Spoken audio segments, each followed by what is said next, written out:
Fórum Comunicação Bafeta Timor-Leste Focupers realiza seminário com a refleta passado e prepara para o futuro.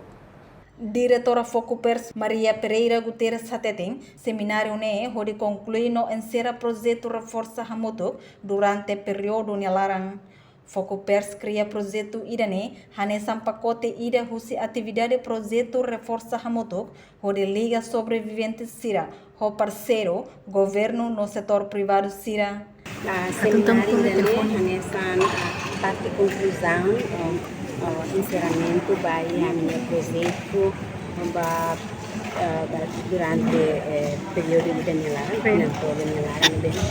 halo projeto Nelaran Reforça Hamoto significa usar a sobrevivência dele muito de força.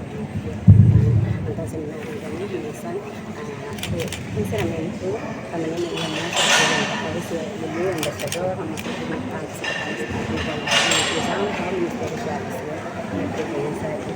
E a fatem hanesa embaixador União Europeia para Timor-Leste, Mr. Mark Friedrich, e no discurso hateteng igualdade de gênero sai agenda fundamental husi União Europeia.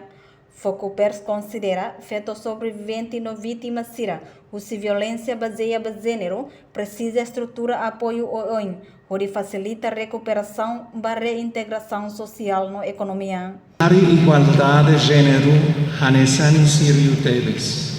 O insaseri União Europeia mak mudar investidor da lucro e a igualdade de gênero e a mundo tomado.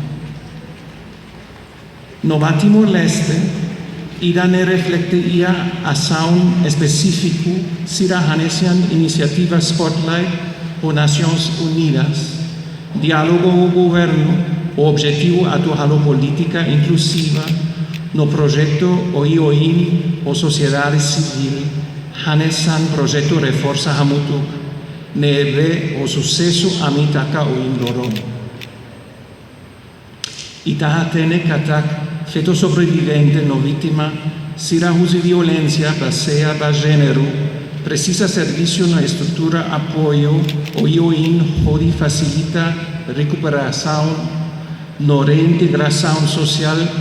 Participamos em seminário sociedade civil, representante governo União, feto sobrevivente no vítima Sira, no convidado Sira. Reportagem Celeste de Jesus, Epifânia de Carvalho, Televisão Timor Post.